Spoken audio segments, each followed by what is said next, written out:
working to connect a region of over 600 million bridges between our lands.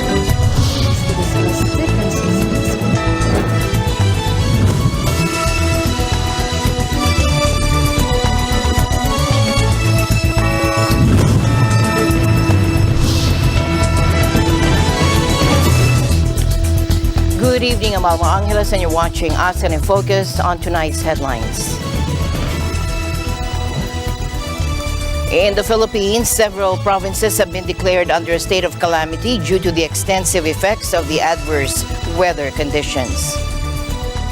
The Philippines is poised to receive substantial economic packages worth millions of euros and resume negotiations for a free trade agreement with the EU as the regional bloc endeavors to de-risk its supply chains. The Department of Agriculture Undersecretary Mercedita Sombilya assured that the Philippines will not be impacted by the Black Sea Initiative ban.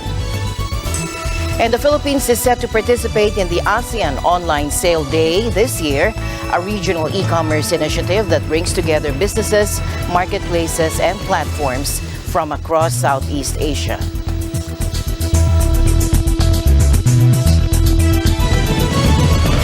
First to the Philippines, where the province of Pampanga is facing severe challenges due to the combined impact of Super Typhoon Egay and the southwest monsoon, also known as Habagat, enhanced by Typhoon Falcon.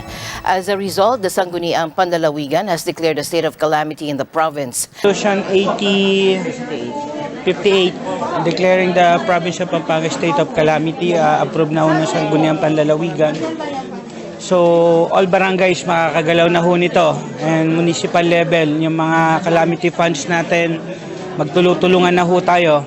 Although nag-initial na po ako, especially on the 4th district side, yung mga talagang apektado nitong baha, nakapagbigay na ho tayo ng mga tulong, pero kailangan pa rin ho, hindi kakayanin ng probinsya, kailangan natin tulong ng barangay level, ng municipal level at probinsya. Magtulungan ho tayo. So, meron na ho kayo authority na gamitin ho yung funds ninyo. So by tomorrow, mag-emergency purchase na ho lahat from barangay to municipal and the province po. As of now, the devastating effects have impacted 232 barangays and 15 local government units, affecting a staggering 144,340 families and 512,722 individuals. Ngayon po ay meron tayong 232 barangays na affected, no, out of 505 barangays.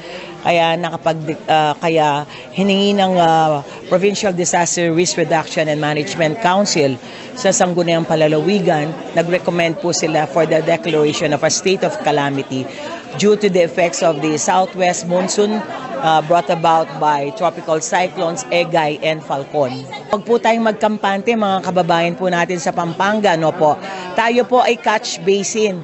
So lahat po ng mga ulan yan na galing po sa Nueva Ecija, Aurora, Bulacan, at nagko-contribute pa rin yung high tide at ang pag-release ng dam sa may Bulacan po ay may epekto po sa pagtaas po ng ating tubig baha. Kaya kung wala po tayong gagawin sa labas po, no, lalo na po yung mga may tubig po na hanggang 2-3 feet na stay at home na lang po, no po. The situation has led to the evacuation of 6,057 individuals from the affected areas. Unfortunately, the consequences of Typhoon Egay and Habagat have been far-reaching across the country.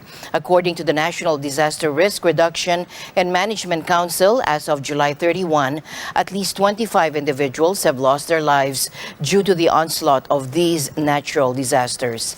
The damage to agriculture nationwide has also ballooned to over 1.54 billion pesos. It's also important to note that several other provinces have also been placed under a state of calamity due to the widespread impact of the adverse weather conditions. These provinces include Ilocos Sur, Ilocos Norte, Cagayan, and Cavite. The death toll from a devastating explosion at a fireworks warehouse in southern Thailand has climbed to 12.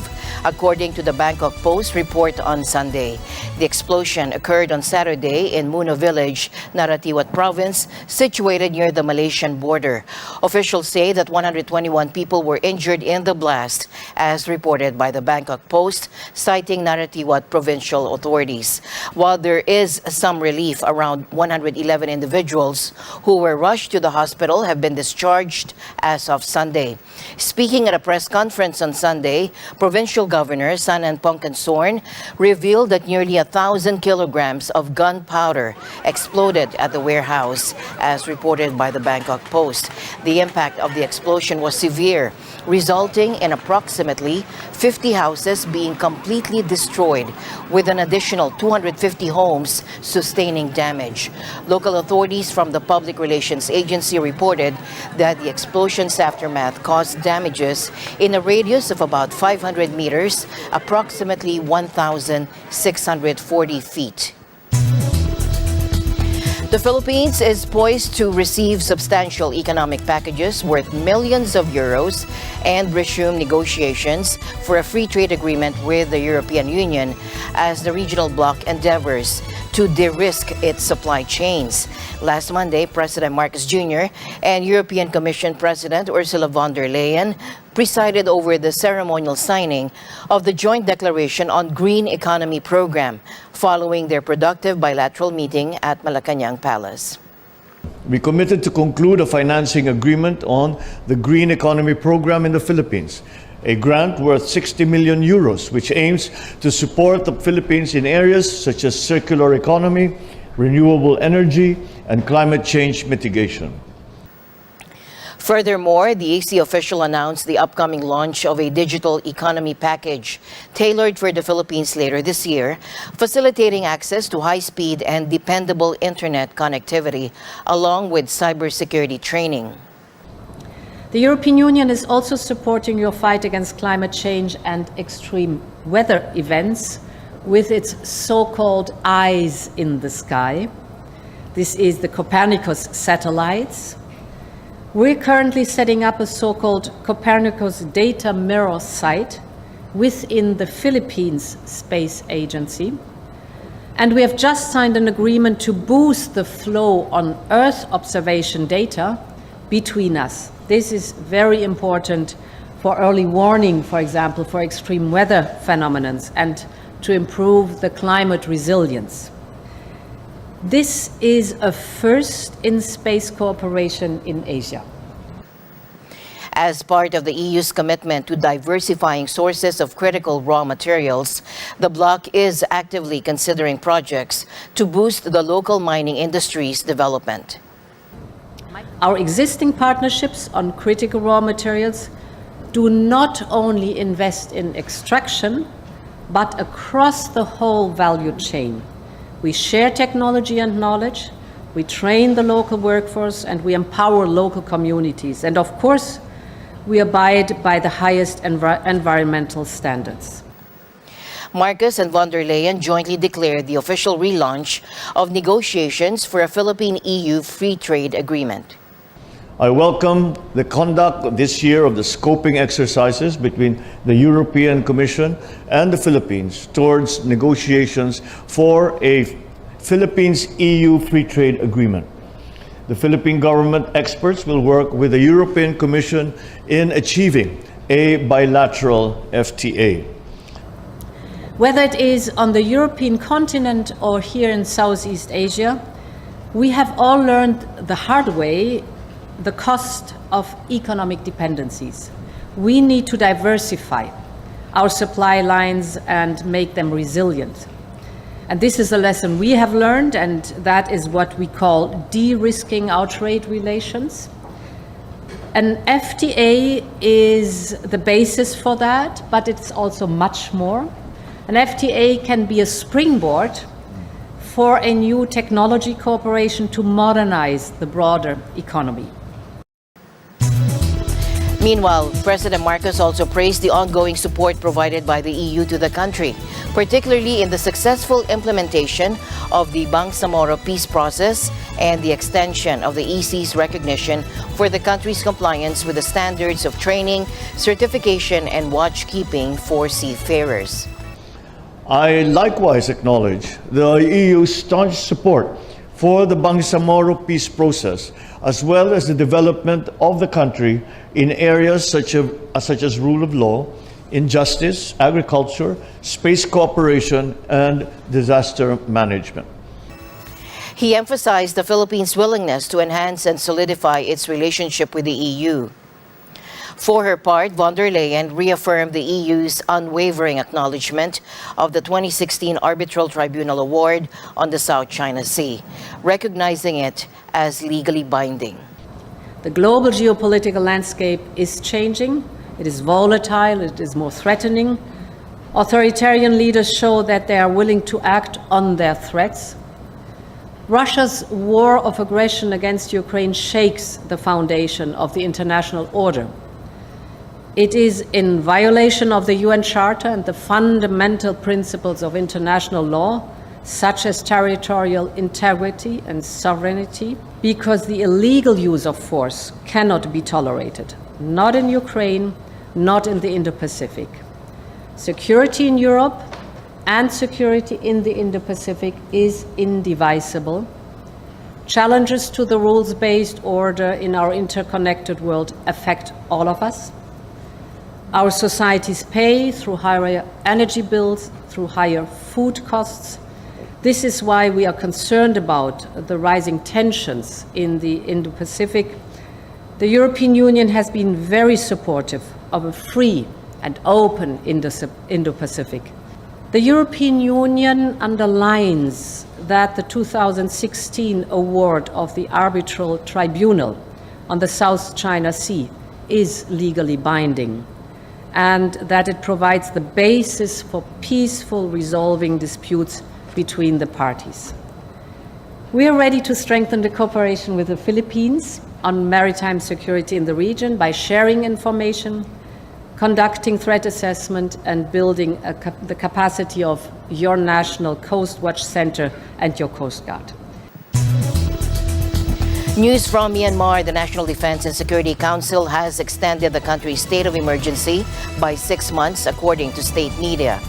The decision, which was announced by Acting President Mien Sway, is likely to delay the promised elections, which the junta had previously pledged to hold by August. The state of emergency was initially declared in February 2021 when the military seized power from the democratically elected government of Aung San Suu Kyi. It was set to expire at the end of July, but the NDSC decided to extend it for another 6 months. In a statement, the NDSC said that the extension was necessary to maintain peace and stability in the country. It also said that the elections would be held as soon as possible after the state of emergency is lifted. The decision to extend the state of emergency has been met with criticism from some quarters. The United Nations has called on the junta to fully respect the will of the people and to hold the elections as scheduled. We go now to the political situation in Cambodia. The main opposition figure, Sam Rainsy, who has been exiled in France since 2015, has made significant statements regarding the state of democracy in Cambodia. He asserts that the only obstacle to democracy in the country is the current Prime Minister, Hun Sen, and his plan to establish a family succession to perpetuate his rule. It is not a matter of persons, but it is a matter of system. It depends on the system. If the system remains the same, you can change leaders many times, but nothing would change because the system remains the same. So far, I don't see anything that would lead to a change in the system. Hun Sen preserves the current system in order for him to remain in power and in order for his son to be able to replace him. But he has to do that to ensure that he has to maintain the system as it is. Reinsi believes that the existing system is being preserved by Hun Sen to ensure his continued hold on power and to pave the way for his son, Hun Manet, to succeed him. Reinsi argues that this familial succession plan would do little to bring about positive change and wouldn't address the Cambodian people's desire for more freedoms and a more just society.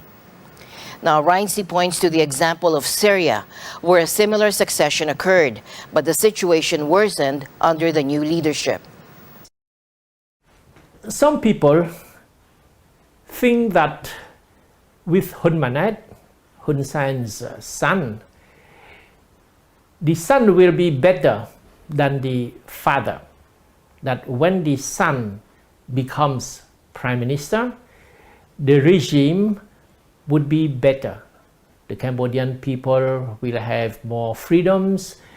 The new government would be more, I think, less hostile to the West, would distance itself from China. I think this is pure illusion.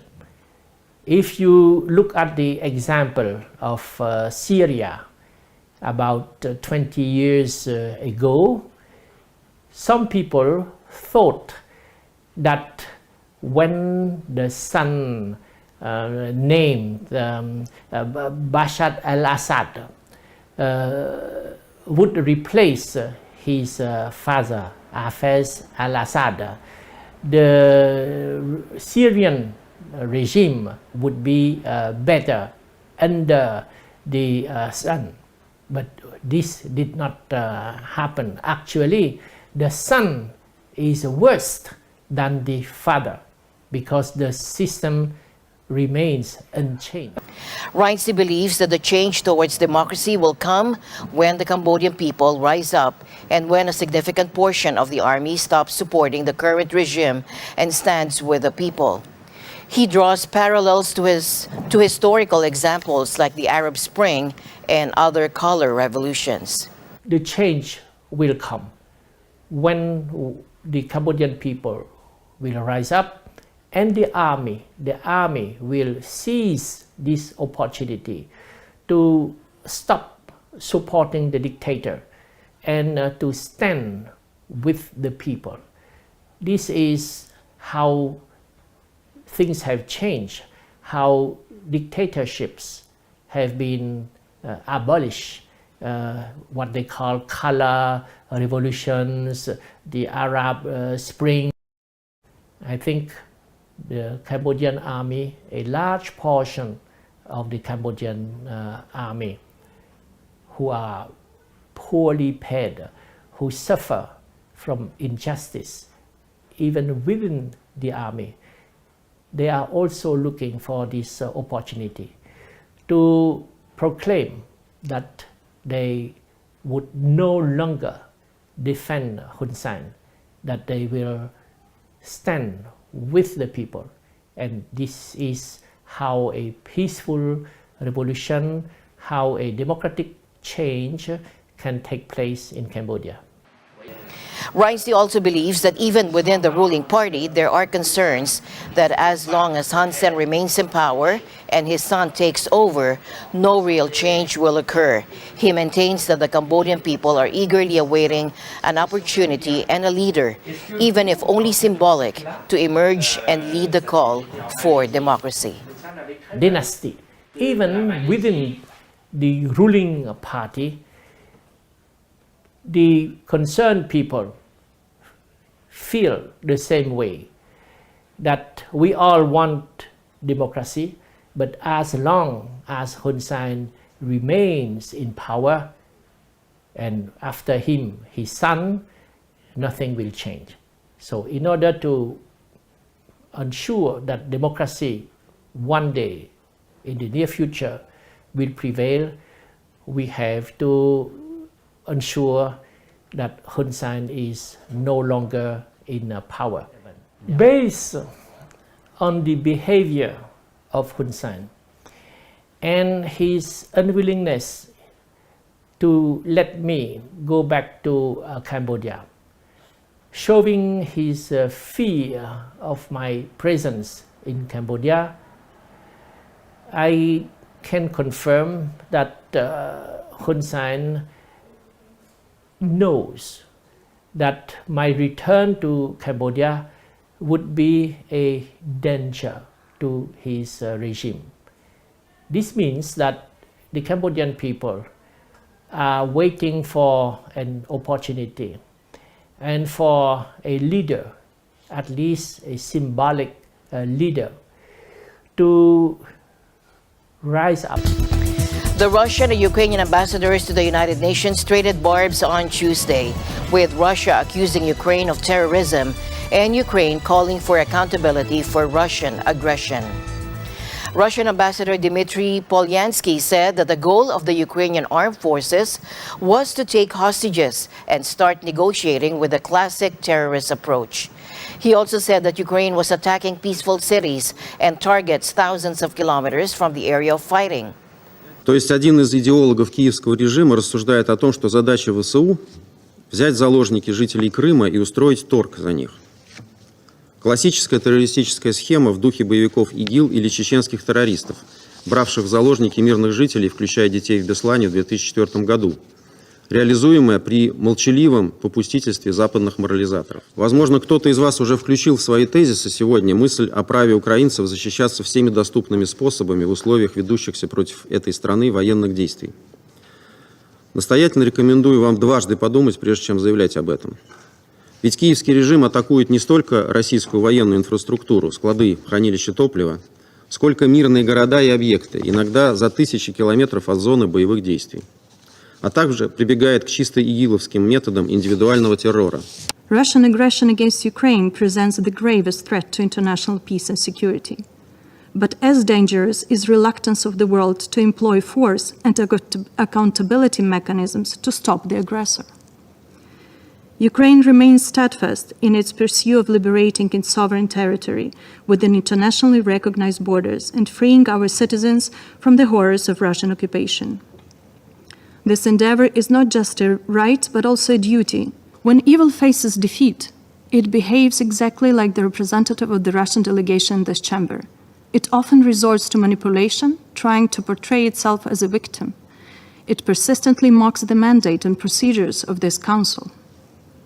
All this because the Russian Federation is losing the war it has launched against a sovereign, independent, and democratic country that stands firmly in defending itself and will do so as long as needed for a victory in the war, which means liberation of our entire territory from Russian occupiers, full restoration of Ukraine's sovereignty within internationally recognized borders, and return of all Ukrainian citizens captured by Russia. The Department of Agriculture Undersecretary Mercedita Sombilia reassured that the Philippines will not be impacted by the Black Sea Initiative ban. The other exporting countries may be affected by the Black Sea Initiative ban, as it could potentially limit their access to certain markets or disrupt their trade relations with countries involved in the ban. And the ban could create new challenges for exporters from those countries, leading to changes in supply chains, market dynamics, and trade patterns. Yung Black Sea Grant Initiative, hindi siguro tayo masyadong maapektuhan, no? It will affect the global food supply prices, no? Pero, hindi naman tayo masyadong, except for fertilizer, kung talagang ang corn natin, hindi naman lahat nang gagaling doon, no? So, yung impact niya sa atin may be very, very minimal, no? May be through slightly elevated global food prices. Yung sa, gaya ng sinabi ko, yung sa India, non-basmati rice na yun yung binane. And that's only about 25%. And dun sa data na nanggaling actually sa NRP, sa National Rice Program, so kung 25% of the 22 million metric tons na total export nila last year, that's only about 5 million tons, no? About close to 4 million ang already na ilabas nila bago mag-ban. So maliit na lang yung kumbaga na iban nila. So, we are hoping na hindi rin ito makakaano. Ang problema nga lang, how the other exporting countries may respond to that. And I think, we are prepared.